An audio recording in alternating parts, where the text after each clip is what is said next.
چلا گیا. یہ انداز ہے. درد منصور دوانقی کے لیے قابل برداشت نہیں تھا. اس لیے اس نے سوچا کہ کیا کرے کہ امام صادق کی شخصیت کو توڑنے میں کامیاب ہو جائے, آپ کی شخصیت کو گرانے میں کامیاب ہو جائے.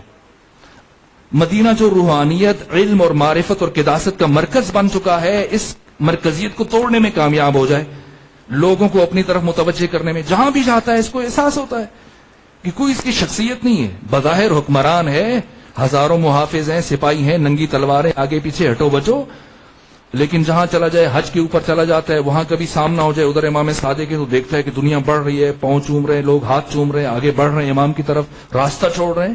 ادھر اس کی کوئی حیثیت نہیں ہے. یہ چیز اس سے برداشت نہیں ہو رہی تھی. اس نے سوچا, اور سوچنے کے بعد اس نے کہا میں نے جعفر صادق کی مرکزیت کو توڑنا ہے.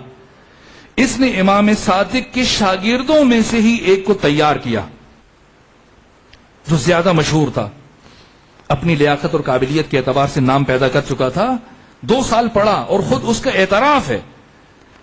اکثر یہ جملہ ہر ایک نے اپنے زمانے میں کہا ہے, لولا علی لہلک فلاں. یہ صرف پہلے عصر میں نہیں ہے, ابھی عصر امام صادق میں بھی کسی نے کہا کہ لولا سنتان لہلک نعمان.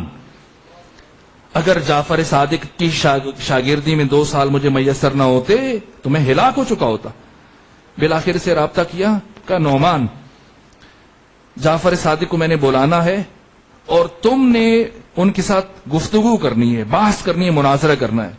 میں تمہیں مہلت دیتا ہوں, ایسے سوال تیار کرو کہ وہ کسی سوال کا جواب نہ دے سکیں. اگر تم یہ کرنے میں کامیاب ہو گئے تو میں پوری اسلامی دنیا میں تمہاری امامت کا اعلان کر دوں گا اور تمہیں امام اعظم کا خطاب دے دوں گا, اور اتنا کچھ عطا کر دوں گا تمہیں کہ تمہاری آنے والی نسلوں کے لیے کافی ہو جائے گا. کہا کہ ٹھیک ہے, مجھے کچھ وقت چاہیے. کہا ٹھیک ہے, وقت لے لو. اور چند مہینے گزرنے کے بعد یہ خود آیا ابو جعفر منصور دوانقی کے پاس. کہا کہ سوال تیار ہیں, اب بلائیے جعفر صادق کو. امام کو بلایا گیا. امام آئے, اور جب آئے تو اب گفتگو کا سلسلہ شروع کیا. ابو جعفر منصور دوانقی نے کہا کہ یہ بہت بڑے عالم ہیں اور فقیہ ہیں, محدث ہیں. دیکھیں, امام نے نہیں کہا کہ میں جانتا ہوں اسے کون ہے. کہہ سکتے تھے ہاں یہ میرے پاس آتا تھا پڑھنے کے لیے, نہ, کہا ہم جانتے ہیں, بس اتنا کہا, ہم جانتے ہیں. کہا کہ ان کی کچھ سوال ہیں. امام نے فرمایا پوچھو. اب وہ 40 سوال تیار کر کے لایا, اور اپنے زعم میں کہ اب امام کسی سوال کا جواب نہیں دے پائیں گے. امام نے فرمایا پوچھو. اس نے کہا پہلا سوال یہ ہے کہ مردار میں اور ذبیحہ میں کیا فرق ہے؟ کیوں ایک کا گوشت حلال ہے, دوسرے کا گوشت حرام ہے؟ امام نے فرمایا خون کا فرق ہے. ایک کا خون نکل جاتا ہے وہ حلال ہے, ایک کا خون اس کے اندر رہ جاتا ہے وہ حرام ہے. کہا اچھا, تو اللہ نے خون کو ہی کیوں حرام قرار دیا؟ اللہ خون حلال قرار دیتا تاکہ گوشت ضائع نہ جاتا. فرمایا نہ, اللہ خون کو حلال قرار نہیں دے سکتا تھا, کیونکہ خون میں 3 مفسدے ہیں. اگر کوئی شخص خون کھانا یا پینا شروع کر دے, ایک تو اس کے جسم سے بدبو آئے گی, تعفن اٹھے گا, دوسرا یہ قسی القلب ہو جائے گا, تیسرا کوڑ اور جزام کی بیماری اس کو لاحق ہو جائے گی. کہا اچھا, تو ہمیں کیسے پتا چلے جب ہم بازار سے گوشت خرید کے لائیں کہ یہ ذبیحہ ہے یا مردار ہے؟ فرمایا آگ پہ رکھو, اگر سکڑنا شروع ہو جائے تو ذبیحہ ہے, اگر پھیلنا شروع ہو جائے تو مردار ہے. کہا اچھا, تو پھر اگر ذبیحہ شرط ہے, ذبح کرنا شرط ہے, تو پھر مچھلی کو تو ذبح نہیں کیا جاتا؟ امام نے فرمایا کہ مچھلی کا پانی سے باہر آ کے مرنا ہی اس کا ذبیحہ ہے. کہ کیوں, کیا فرق ہے؟ پانی کے اندر مرے مردار, پانی کے باہر مرے تو ذبیحہ اور حلال ہے, اس سے کیا فرق پڑتا ہے اندر مرے یا باہر؟ امام نے فرمایا نہ, جب وہ پانی سے باہر آتی ہے تو وہ تڑپنا شروع ہوتی ہے, تو اس کے تڑپنے کے نتیجے میں ایک تو خون اس کے جسم میں بہت کم مقدار میں ہوتا ہے, دوسرا جب وہ مچھلی تڑپتی ہے تو اس کا خون اس کے دہن میں سر کی جگہ جمع ہو جاتا ہے, اور باقی سارا جسم اس کا خون سے خالی ہو جاتا ہے, تصفیہ ہو جاتا ہے. اس لیے مچھلی کا تصفیہ پانی سے باہر آ کے. کہا اچھا یہ اللہ کیا صرف عربی زبان جانتا ہے؟ نہ. امام نے فرمایا نہ، ہر زبان جانتا ہے. کہا پھر نماز کو عربی زبان میں کیوں واجب قرار دیا؟ کہا اس لیے کہ نماز تحریف، تغیر اور تبدل سے محفوظ رہے، اصلی شکل میں باقی رہے ہمیشہ، اس لیے عربی زبان میں واجب کیا. کہا کیا خدا ہر جگہ موجود نہیں ہے؟ امام نے فرمایا ہر جگہ موجود ہے. کہا پھر قبلے کی طرف منہ کر کے نماز کو واجب کیوں قرار دیا گیا؟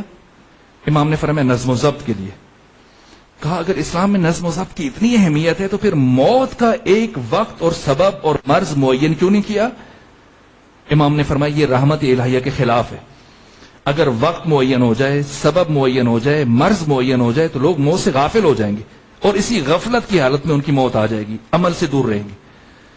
کہا اچھا یہ آپ کے شیعہ اعمال میں سست ہیں اور آپ کے مخالف یہ اعمال میں چست ہیں.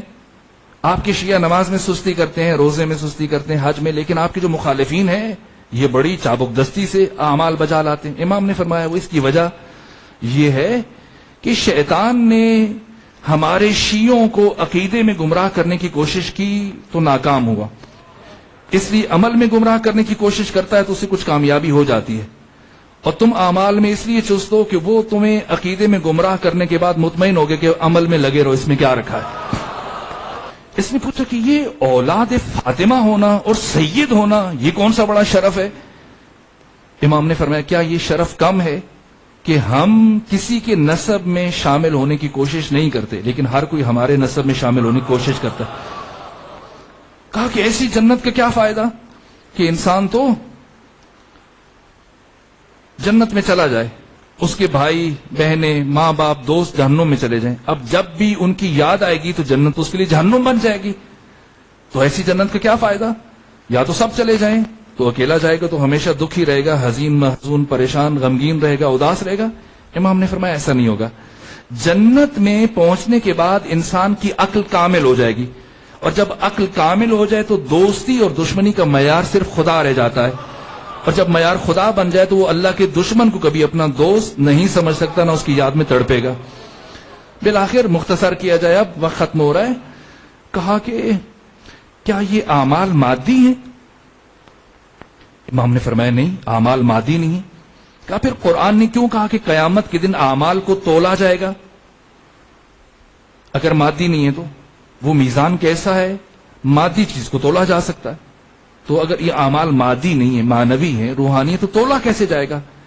امام نے فرمایا کہ ہوشیار ہو جاؤ، وہ میزان ہم محمد و آل محمد کی ولایت ہے جس پر تمام انسانوں کے اعمال کو،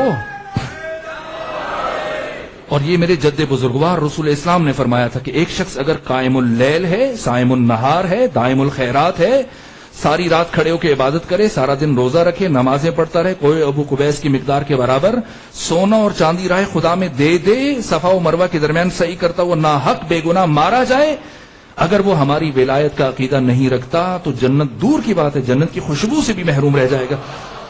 جیسے امام نے یہ جواب دیے، ابو حنیفہ کھڑا ہو گیا، یہ بھی بھول گیا کہ کہاں ہے، یہ بھی بھول گیا کہ کس نے بلایا تھا، یہ بھی بھول گیا کس لیے بلایا تھا. اس قدر جذب ہوا امام کے علمی جوابوں سے، اتنا حیرت زدہ ہوا، دہشت زدہ ہوا، وہی کھڑا ہوا.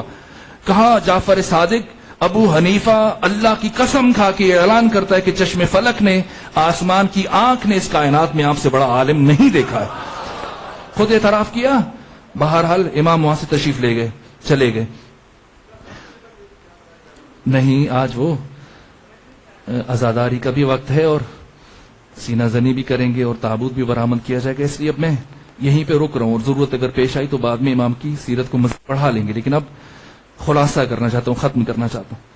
اب جب اس طرح سے بھی منصور دیوانی کی امام کی شخصیت کو کمزور نہ کر سکا، مرکزیت کو نہ توڑ سکا، تو اس نے ایک اور چال چلی.